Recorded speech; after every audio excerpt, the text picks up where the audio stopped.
Hello, everyone, and welcome back to Soft Stories. I'm Stratton, and this is Pepper. And today we are going to be continuing our reading of the Memoirs of Sherlock Holmes by Sir Arthur Conan Doyle. Edited by Leslie S. Klinger. Let's dive right in to today's story, which is entitled The Yellow Face.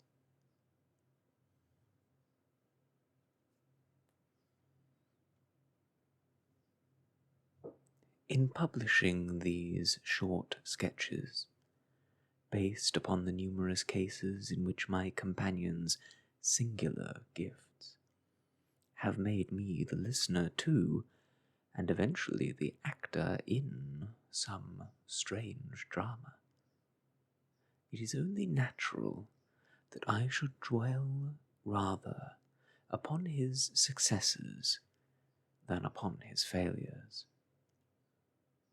And this not so much for the sake of his reputation, for indeed it was when he was at his wit's end that his energy and his versatility were the most admirable, but because where he failed, it happened too often that no one else succeeded, and that the tale was left forever without a conclusion. Now and again, however, it chanced that even when he erred, the truth was still discovered. I have notes of some half-dozen cases of the kind. The affair of the second stain, and that which I am now about to recount, are the two which present the strongest features of interest. Sherlock Holmes was a man who seldom took exercise for exercise's sake.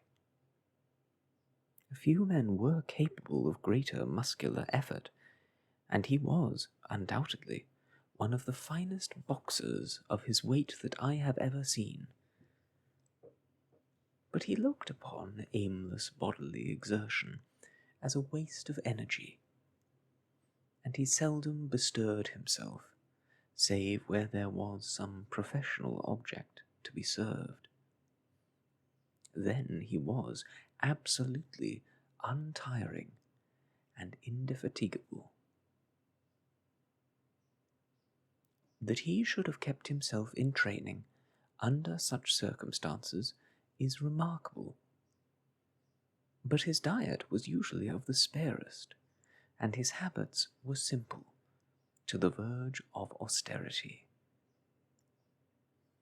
Save for the occasional use of cocaine, he had no vices, and he only turned to the drug as a protest against the monotony of existence when cases were scanty and the papers uninteresting.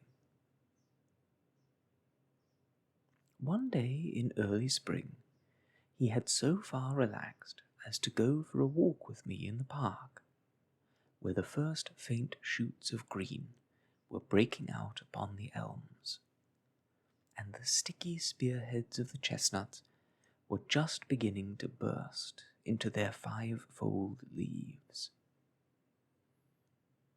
For 2 hours we rambled about together, in silence for the most part, as befits two men who knew each other intimately.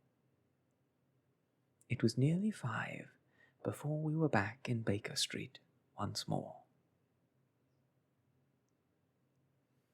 "Beg pardon, sir," said our page boy as he opened the door. "There's been a gentleman here asking for you, sir." Holmes glanced reproachfully at me.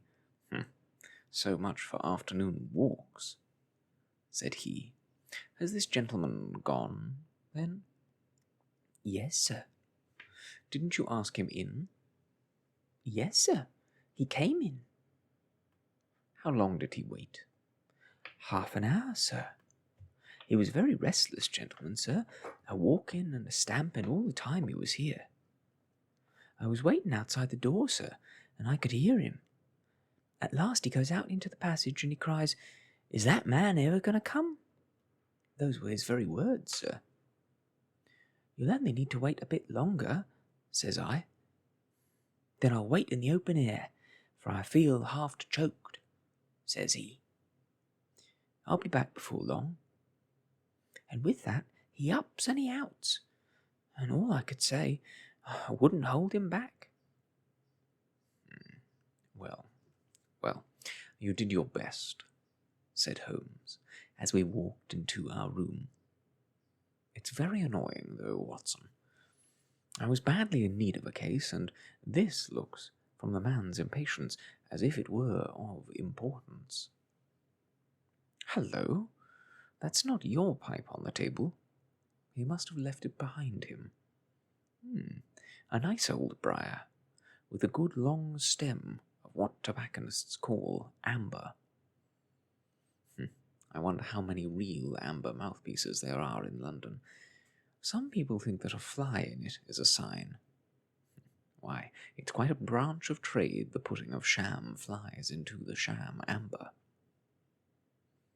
Well, he must have been disturbed in his mind to leave a pipe behind him, which he evidently values highly. How do you know he values it highly? I asked. Well, I shall put the original cost of the pipe at 7 and 6pence. Now it has, you see, been twice mended, once in the wooden stem, and once in the amber. Each of these amends, done, as you observe, with silver bands, must have cost more than the pipe did originally. The man must value the pipe highly when he prefers to patch it up rather than buy a new one with the same money. Anything else?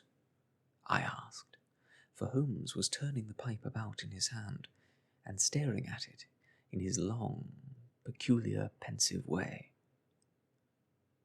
He held it up and tapped on it with his long, thin forefinger, as a professor might who was lecturing on a bone. Pipes are, occasionally, of extraordinary interest, said he. Nothing has more individuality, save perhaps watches and bootlaces. The indications here, however, are neither very marked nor very important.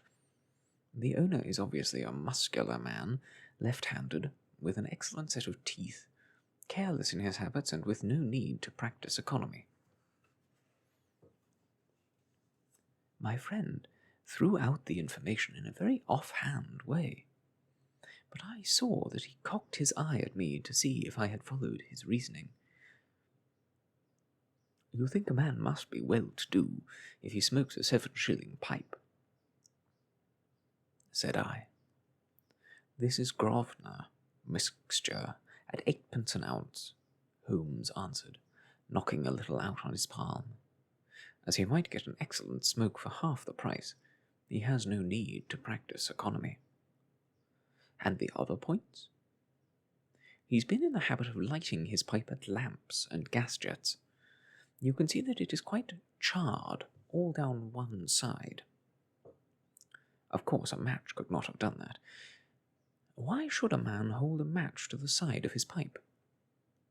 But you cannot light it at a lamp without getting the bowl charred, and it is all on the right side of the pipe.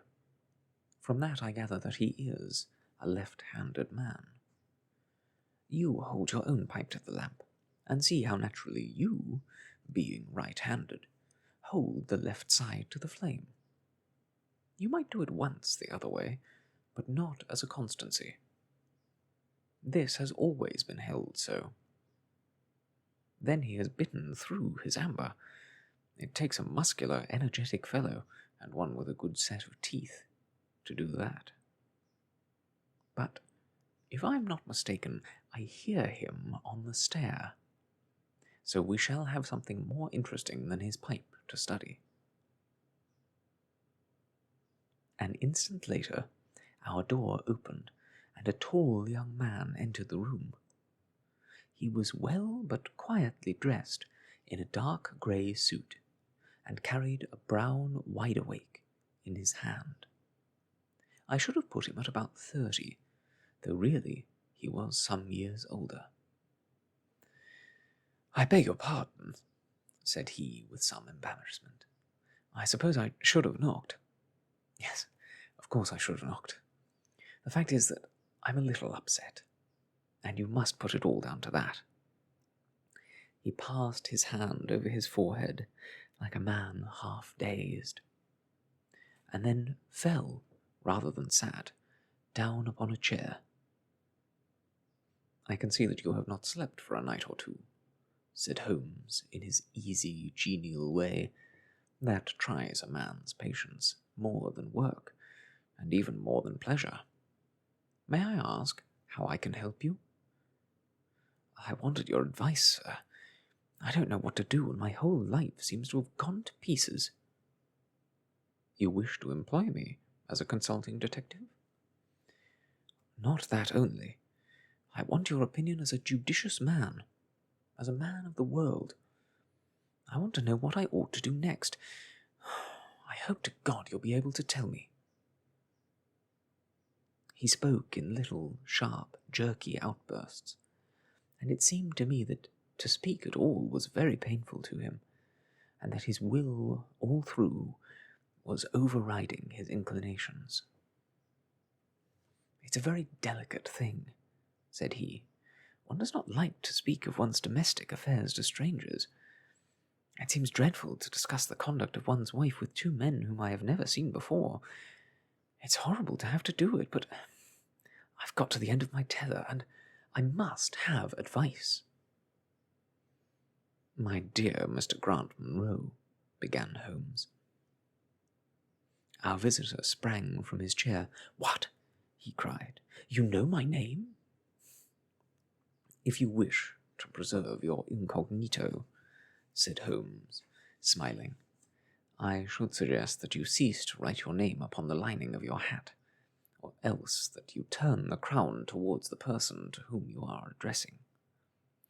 I was about to say that my friend and I have listened to a good many strange secrets in this room, and that we have had the good fortune to bring peace to many troubled souls. I trust that we may do as much for you. Might I beg you, as time may prove to be of importance, to furnish me with the facts of your case, without further delay?" Our visitor again passed his hand over his forehead, as if he found it bitterly hard. From every gesture and expression I could see that he was a reserved, self-contained man, with a dash of pride in his nature, more likely to hide his words than to expose them. Then, suddenly, with a fierce gesture of his closed hand, like one who throws reserve to the winds, he began. "The facts are these, Mr. Holmes," said he. "I am a married man, and have been so for 3 years. During that time my wife and I have loved each other as fondly and lived as happily as any two that ever were joined. We have not had a difference, not one, in thought or word or deed. And now, since last Monday, there has suddenly sprung up a barrier between us, and I find that there is something in her life and in her thoughts of which I know as little as if she were the woman who brushes by me in the street. We're estranged, and I want to know why. Now, there is one thing that I want to impress upon you before I go any further, Mr. Holmes. Effie loves me. Don't let there be any mistake about that. She loves me with her whole heart and soul, and never more than now. I know it. I feel it. I don't want to argue about that. A man can tell easily enough when a woman loves him. But there's this secret between us, and we can never be the same until it is cleared. Kindly, let me have the facts, Mr. Monroe, said Holmes with some impatience. I'll tell you what I know about Effie's history. She was a widow when I met her first, though quite young, only 25.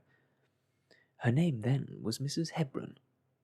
She went out to America when she was young and lived in the town of Atlanta, where she married this Hebron, who was a lawyer with a good practice.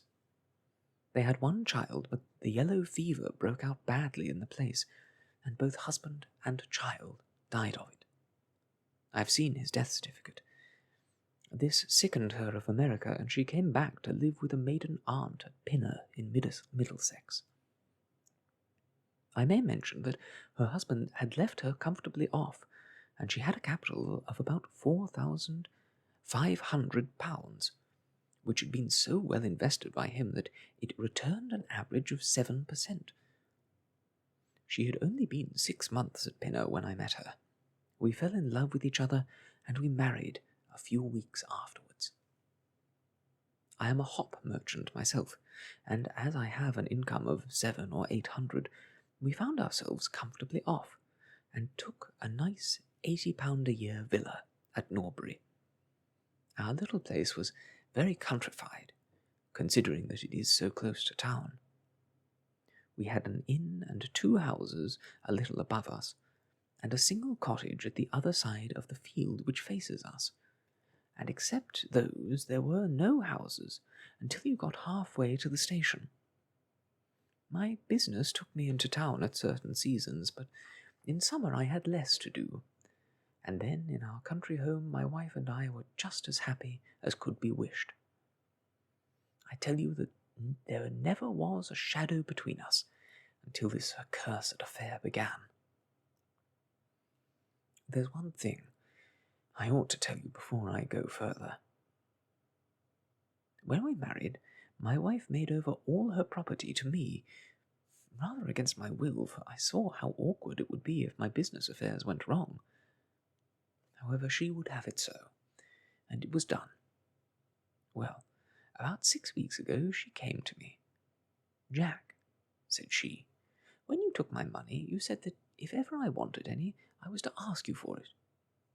"Certainly," said I. "It's all your own." "Well," said she, "I want £100. I was a bit staggered at this, for I had imagined it was simply a new dress or something of the kind that she was after. "What on earth for?" I asked. "Oh," said she in her playful way, "you said that you were only my banker, and bankers never ask questions, you know." "Well, if you really mean it, of course you shall have the money," said I. "Oh yes, I really mean it. And you won't tell me what you want it for?" "Some day, perhaps, but not just at present, Jack." So I had to be content with that, though it was the first time that there had ever been any secret between us. I gave her a cheque, and I never thought any more of the matter. It may have nothing to do with what came afterwards, but I thought it only right to mention it. Well, I told you just now that there is a cottage not far from our house. There is just a field between us, but to reach it you have to go along the road and then turn down a lane. Just beyond it is a nice little grove of Scotch firs, and I used to be very fond of strolling down there, for trees are always a neighbourly kind of thing. The cottage had been standing empty for this 8 months, and it was a pity, for it was a pretty 2-storied place, with an old-fashioned porch and a honeysuckle about it. I've stood many a time and thought what a neat little homestead it would make. Well, last Monday evening I was taking a stroll down that way, when I met an empty van coming up the lane, and saw a pile of carpets and things lying about on the grass plot beside the porch. It was clear that the cottage had at last been let. I walked past it and then stopped, as an idle man might. I ran my eye over it and wondered what sort of folk they were who had come to live so near us. And as I looked, I suddenly became aware that a face was watching me out of one of the upper windows. I don't know what there was about that face, Mr. Holmes, but it seemed to send a chill right down my back. I was some little way off, so that I could not make out the features, but there was something unnatural and inhuman about the face. That was the impression that I had, and I moved quickly forward to get a nearer view of the person who was watching me. But as I did so, the face suddenly disappeared. So suddenly that it seemed to have been plucked away into the darkness of the room. I stood for 5 minutes thinking the business over and trying to analyze my impressions. I could not tell if the face was that of a man or a woman. It had been too far from me for that. But its colour was what impressed me the most. It was of a livid, dead yellow, with something set and rigid about it, which was shockingly unnatural. So disturbed was I that I determined to see a little more of the new inmates of the cottage.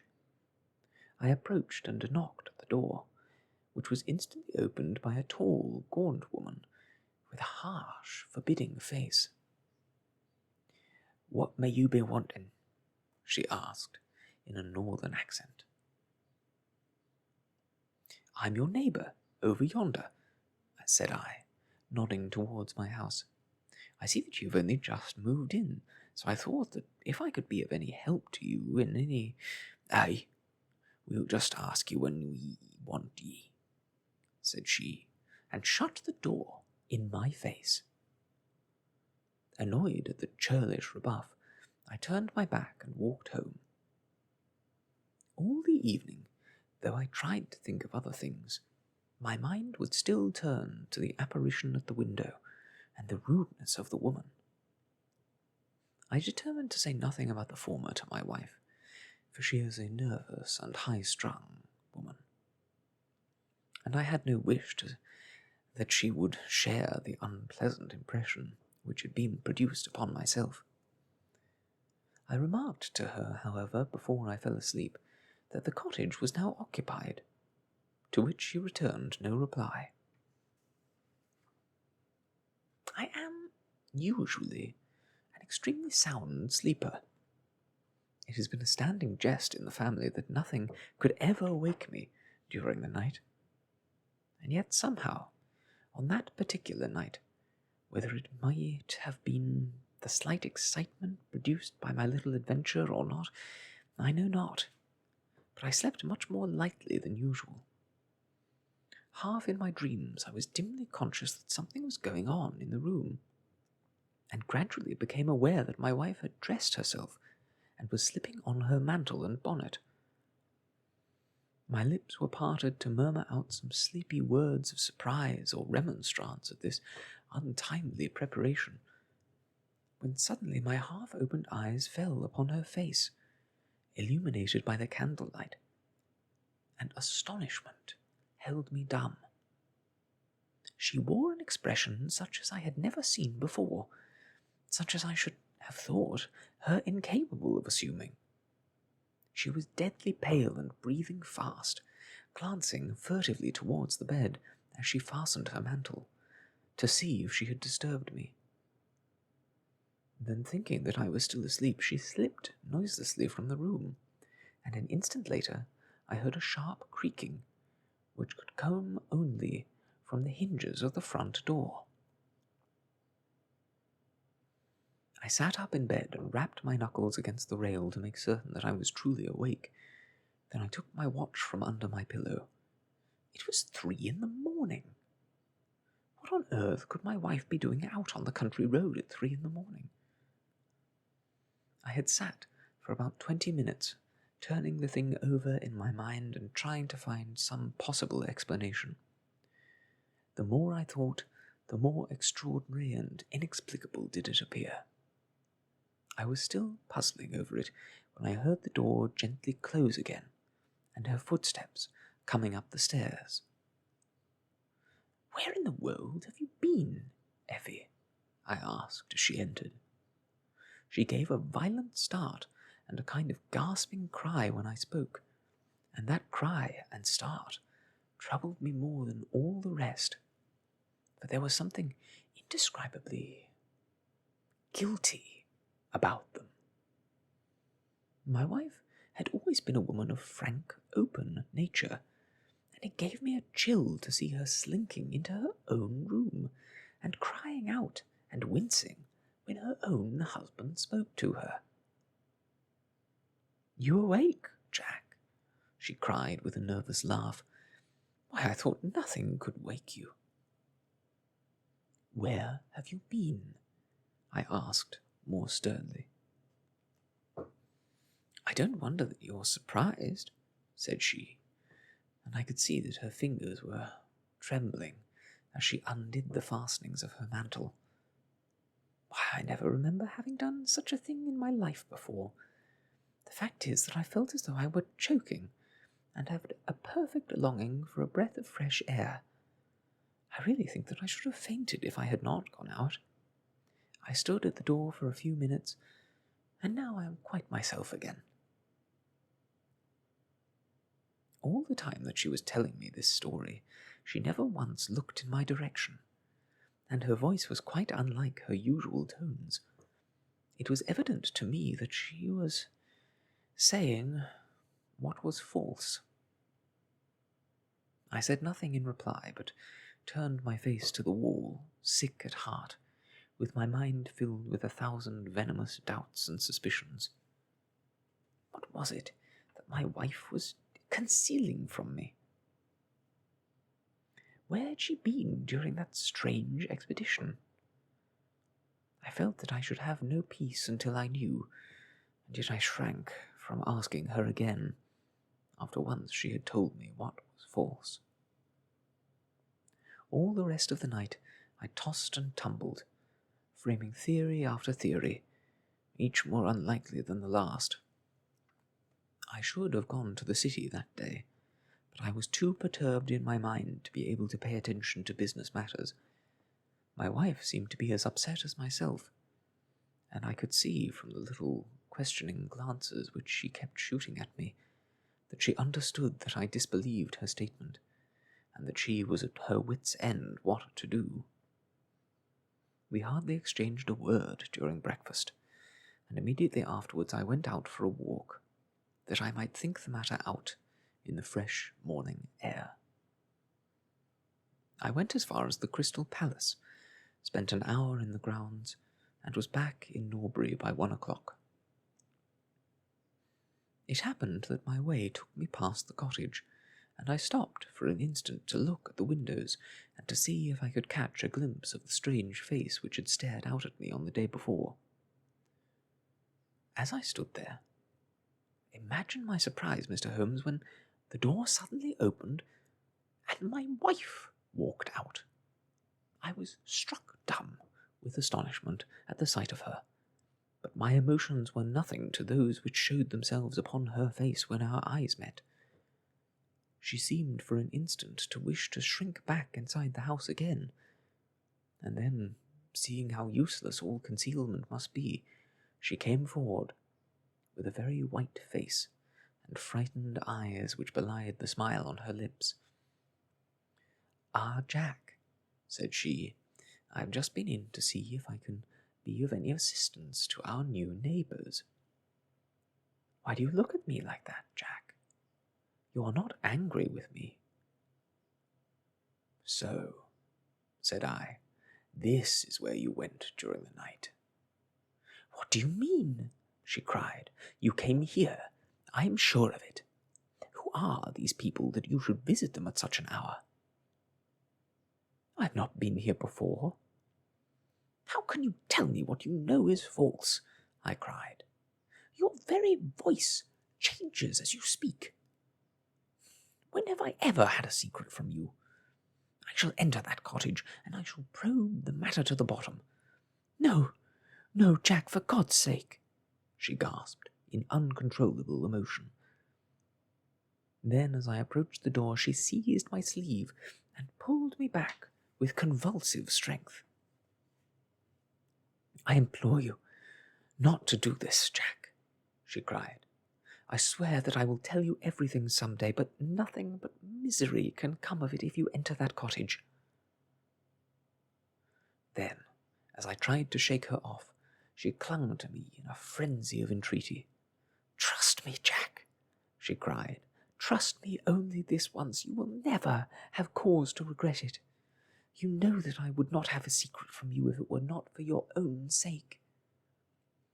Our whole lives are at stake on this. If you come home with me, all will be well. If you force your way into that cottage, all is over between us.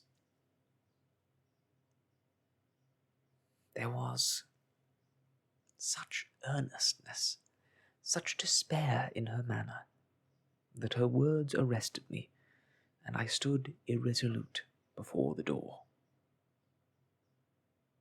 I will trust you, on one condition, and on one condition only, said I at last.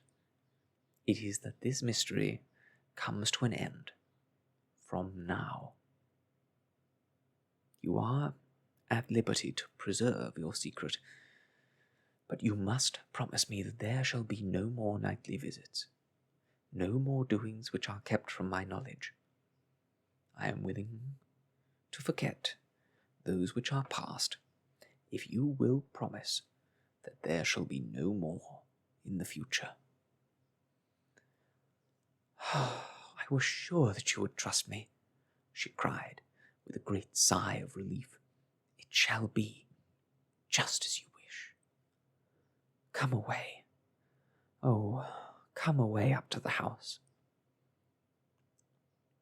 Still pulling at my sleeve, she led me away from the cottage. As we went, I glanced back, and there was that yellow, livid face watching us out of the upper window. What link could there be between that creature and my wife? Or how could the coarse, rough woman whom I had seen the day before be connected with her? It was a strange puzzle, and yet I knew that my mind could never know ease again until I had solved it. For 2 days after this, I stayed at home, and my wife appeared to abide loyally by our engagement. For as far as I know, she never stirred out of the house. On the 3rd day, however, I had ample evidence that her solemn promise was not enough to hold her back from this secret influence which drew her away from her husband and her duty. I had gone into town on that day, but I returned by the 2:40 instead of the 3:36, which is my usual train. As I entered the house, the maid ran into the hall with a startled face. "Where's your mistress?" I asked. "I think that she's gone out for a walk," she answered. My mind was immediately filled with suspicion. I rushed upstairs to make sure that she was not in the house. As I did so, I happened to glance out of one of the upper windows and saw the maid, with whom I had just been speaking, running across the field in the direction of the cottage. Then, of course, I saw exactly what it all meant. My wife had gone over there, and had asked the servant to call her if I should return. Tingling with anger, I rushed down and strode across, determined to end the matter once and forever. I saw my wife and the maid hurrying back together along the lane, but I did not stop to speak with them. In the cottage lay the secret which was casting a shadow over my life. I vowed that, come what might, it should be a secret no longer. I did not even knock when I reached it, but turned the handle and rushed into the passage. It was all still and quiet upon the ground floor. In the kitchen a kettle was singing on the fire, and a large black cat lay coiled up in the basket. But there was no sign of the woman whom I had seen before. I ran into the other room, but it was equally deserted. Then I rushed up the stairs, only to find 2 other rooms empty and deserted at the top. There was no one at all in the whole house. The furniture and pictures were of the most common and vulgar description, save in the one chamber at the window of which I had seen the strange face. That was comfortable and elegant, and all my suspicions rose into a fierce, bitter blaze when I saw that on the mantelpiece stood a full-length photograph of my wife, which had been taken, at my request, only 3 months ago. I stayed long enough to make certain that the house was absolutely empty. Then I left it, feeling a weight at my heart such as I had never had before. My wife came out into the hall as I entered my house, but I was too hurt and angry to speak with her, and pushing past her I made my way into my study. She followed me, however, before I could close the door.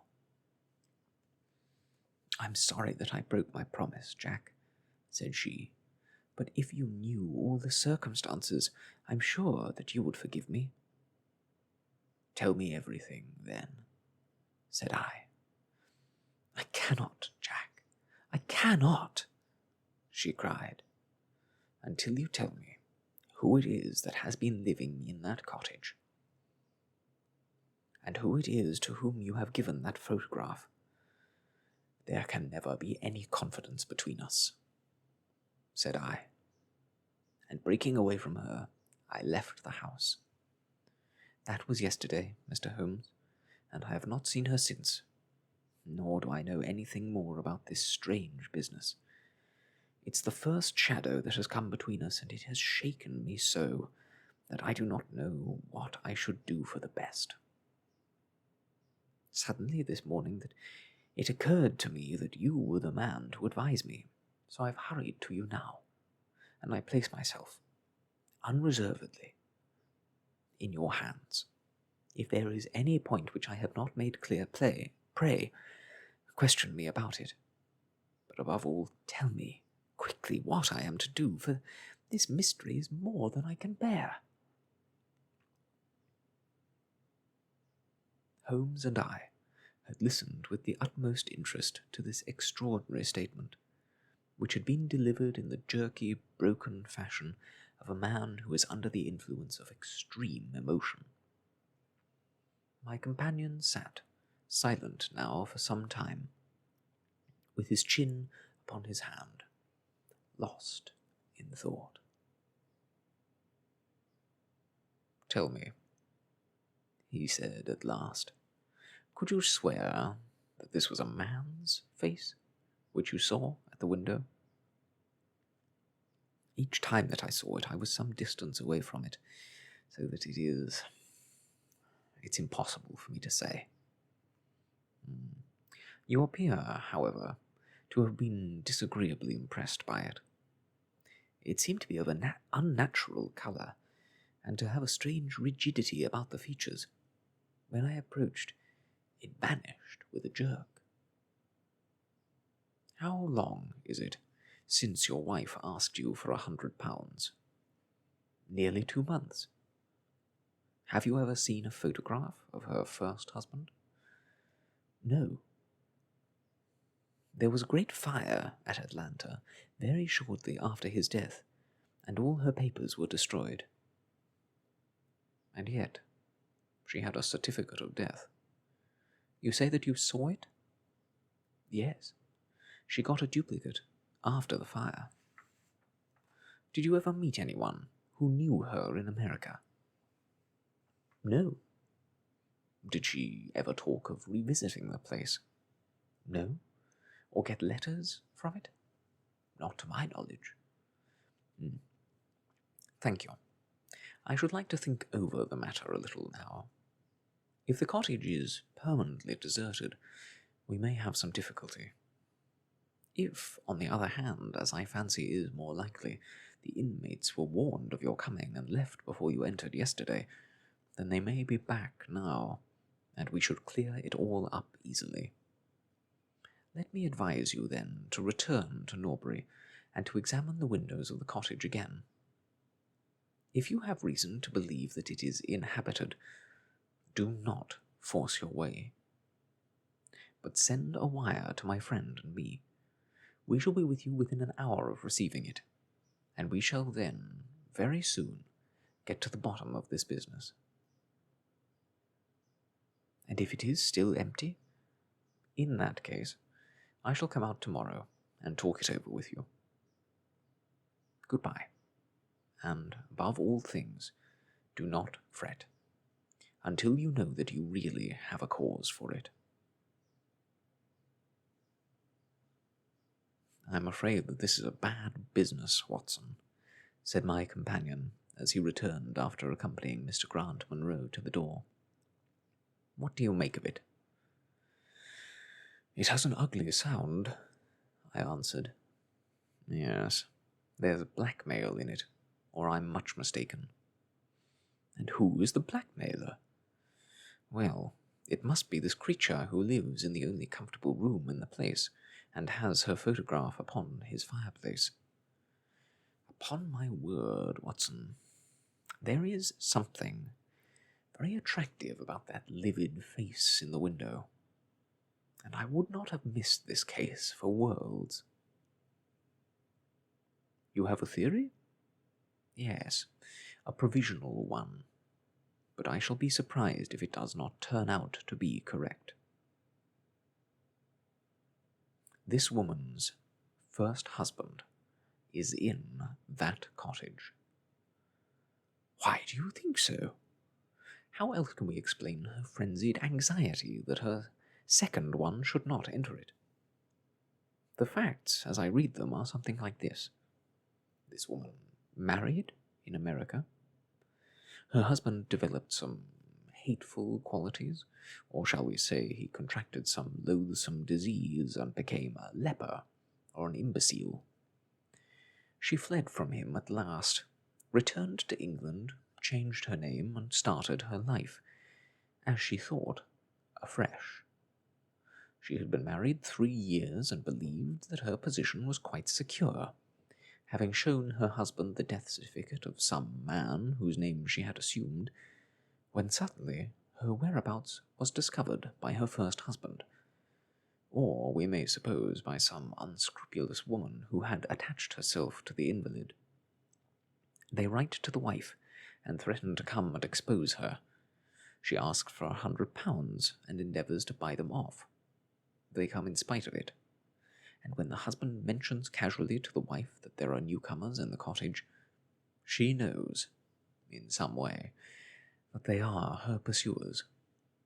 She waits until her husband is asleep, and then she rushes down to endeavour to persuade them to leave her in peace. Having no success, she goes again next morning, and her husband meets her, as he has told us, as she comes out. She promises him, then, not to go there again, but 2 days afterwards, the hope of getting rid of those dreadful neighbours is too strong for her, and she makes another attempt, taking down with her the photograph which had probably been demanded from her. In the midst of this interview, the maid rushes in to say that the master has come home, on which the wife, knowing that he would come straight down to the cottage, hurries the inmates out at the back door. Into the grove of fir trees, probably, which was mentioned as standing near. In this way, he finds the place deserted. I shall be very much surprised, however, if it is still so when he reconnoitres it this evening. What do you think of my theory? It is all surmise, but at least it covers all the facts. When new facts come to our knowledge which cannot be covered by it, it will be time enough to reconsider it. At present we can do nothing more until we have a fresh message from our friend at Norbury. But we had not a very long time to wait. It came just as we had finished our tea. It said, "The cottage is still tenanted. Have seen the face again at the window. I'll meet the 7 o'clock train, and take no steps until you arrive." He was waiting on the platform when we stepped out, and we could see in the light of the station lamps that he was very pale and quivering with agitation. "They're still there, Mr. Holmes," said he, laying his hand hard upon my friend's sleeve. "I saw the lights in the cottage as I came down. We shall settle it now, once and for all." "What's your plan, then?" asked Holmes as he walked down the dark, tree-lined road. "I'm going to force my way in and see for myself who is in the house. I wish you both to be there as witnesses."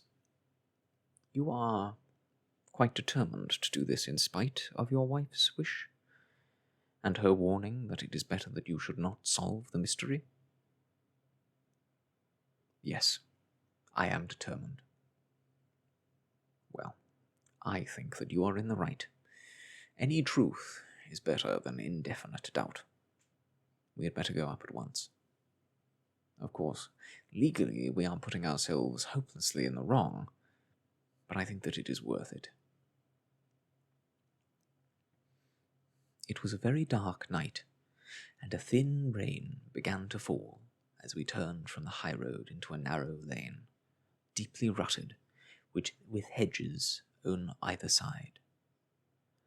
Mr. Grant Munro pushed impatiently forward, however, and we stumbled after him as best we could. "There are the lights of my house," he murmured, pointing to a glimmer among the trees. "And here is the cottage where I am going to enter." We turned a corner in the lane as he spoke, and there was the building close beside us. A yellow bar falling across the black foreground showed that the door was not quite closed, and one window in the upper story was brightly illuminated. As we looked, we saw a dark blur moving across the blind. "There is that creature!" cried Grant Munro. "You can see for yourselves that someone is there. Now, follow me, and we shall soon know all."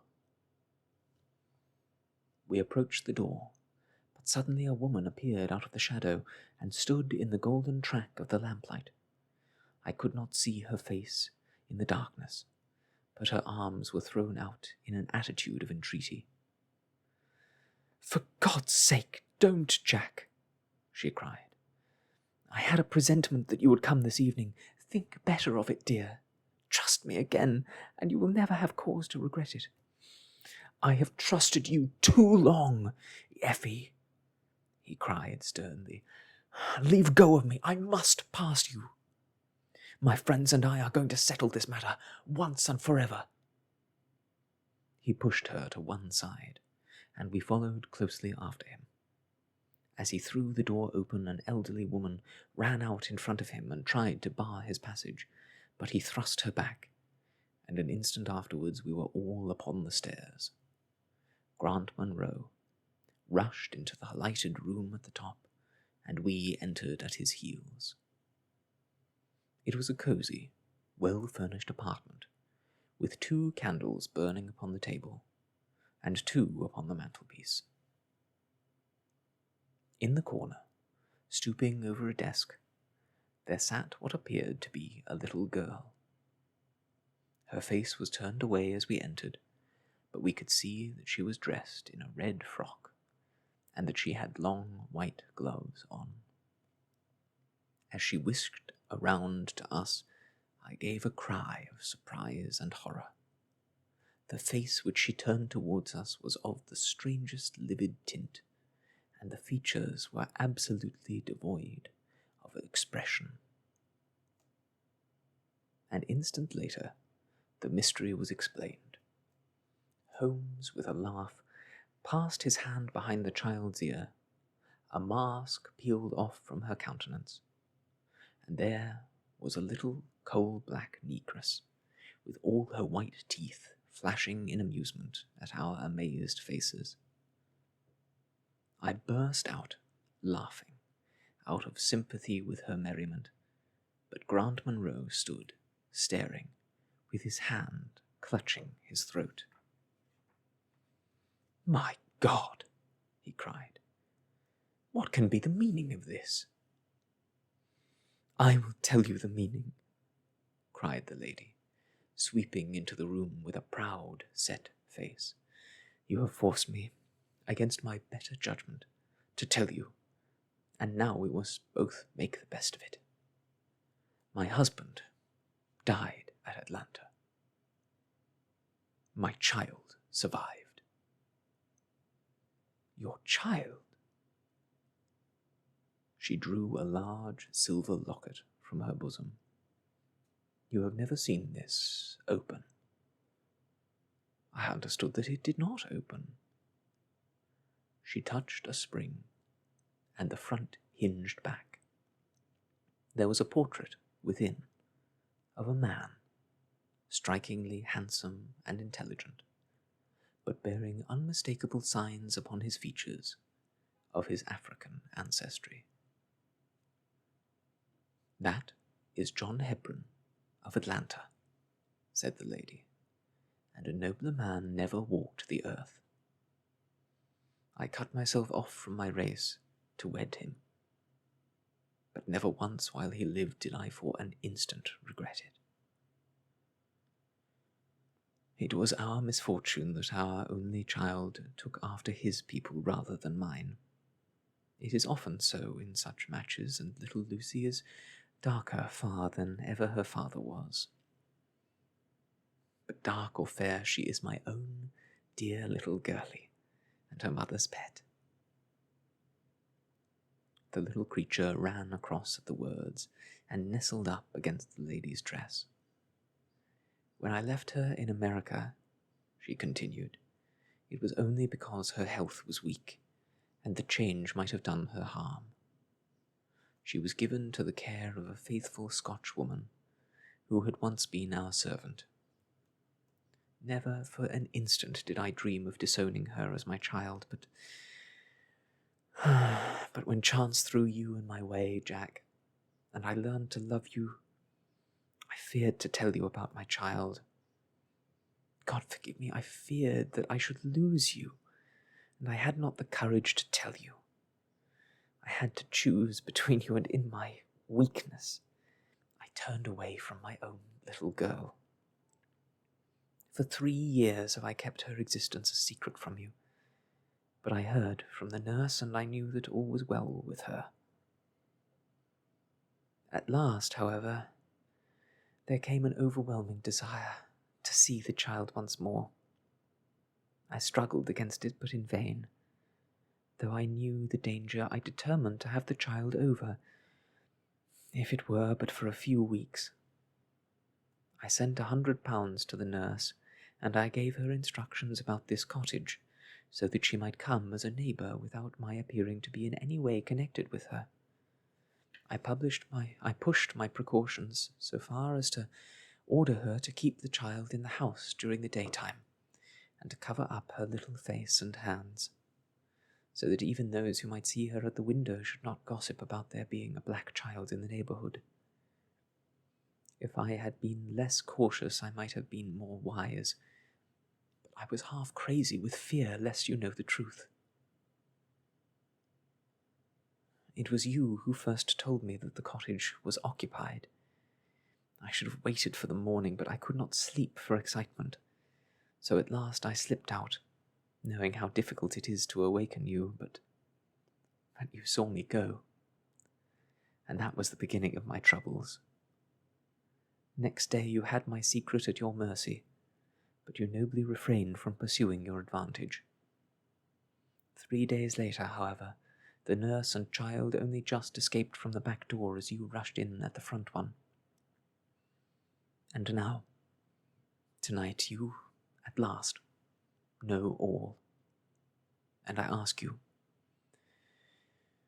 what is to become of my child and me? She clasped her hands and waited for an answer. It was a long 2 minutes before Grant Munro broke the silence, and when his answer came, it was one of which I love to think. He lifted the little child, kissed her, and then, still carrying her, he held his other hand out to his wife and turned towards the door. "We can talk it over more comfortably at home," said he.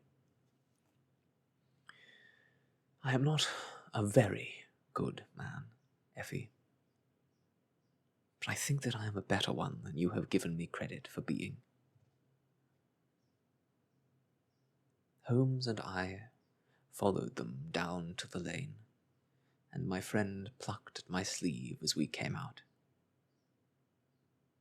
I think," said he, "that we shall be of more use in London than in Norbury."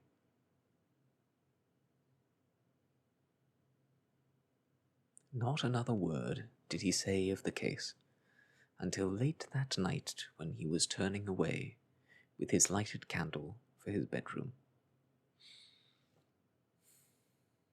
"Watson," said he, "if it should ever strike you that I am getting a little overconfident in my powers, or giving less pains to a case than it deserves, kindly whisper Norbury in my ear, and I shall be infinitely obliged to you."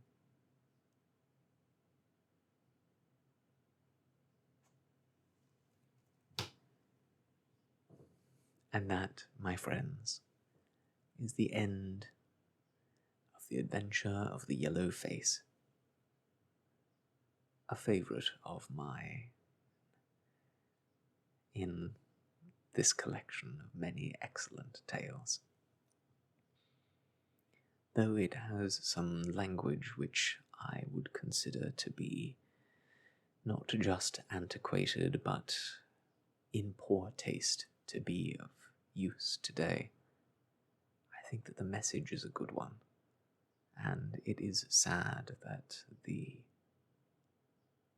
experience of racism is still such a prevalent one in our lives to this very day.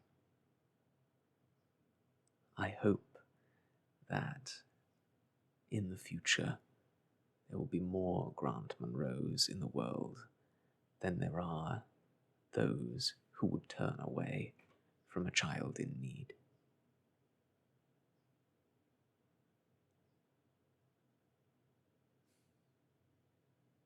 That's all for today. Thank you so much for joining me and Pepper, who is dozing happily in the back there. I must leave you now, but I wish you all the best, and goodbye.